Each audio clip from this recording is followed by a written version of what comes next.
nagpatsesyon na girid sa kapulisan dito sa may lungsod sa Sibunga mga katropa. Duha ko tao na dakpan. Samtang duha nakaikyas sab. Maikinig uban po mo ikyas, no?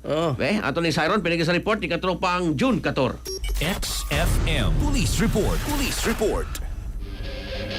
Yes, nasikop sa kapulisan kining duha ka mga lalaki samtang gituan na nagpatsesyon sa kalugar dito sa barangay Sabang lungsod ni sa Sibunga, Cebu sa iyong kaputagon nitong Hulyo 13 samtang kining duha po sa mga kauban ang nakaiskapog para pagipakita sa mga otoridad sa report sa Sibunga Municipal Police Station ay tabog kining operasyon mga alas 13:30 ni kadlawon human makadawat og impormasyon gikan sa usa ka opisyal sa barangay nga aduna kunoy grupo nining mga lalaki nga nagkamit og ginudahang marijuana sa buong lugar dihang gilusad sa mga pulis uban sa barangay Tandod ang pag-verify ilagyo nasakpan kuno matod pa kining duha ka mga suspek nga aktual nga giingong nagpatsesyon samtang kining duha ka mga kauban ini nakadagan og nakaiskapo gini mga nadakpan giila sa mga otoridad nga silang alias Dave 17 anyos residente ni sitio Taluot barangay Poblasyon Sibunga ug ni si Jan 20 anyos residente ni sitio Kabugukan barangay Poblasyon Sibunga na rikope sa mga operasyon kini usa ka lighter duha ka mga medium size plastic sachet nga dunay gidudahag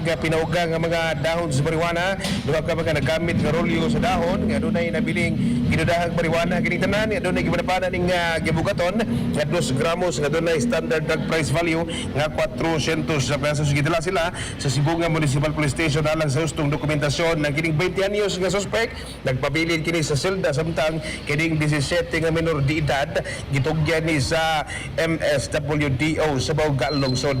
Mga katropa yung kanimot pagtabarog Santon Vitamin C ang alkaline nga vitamin C alang sa naghiusang Pilipino para sa Pilipinas sa inyong katropa June 14 XFM News. XFM Report. Cellphone Plus Gold, mapalit sa mga butika sa inyong lugar.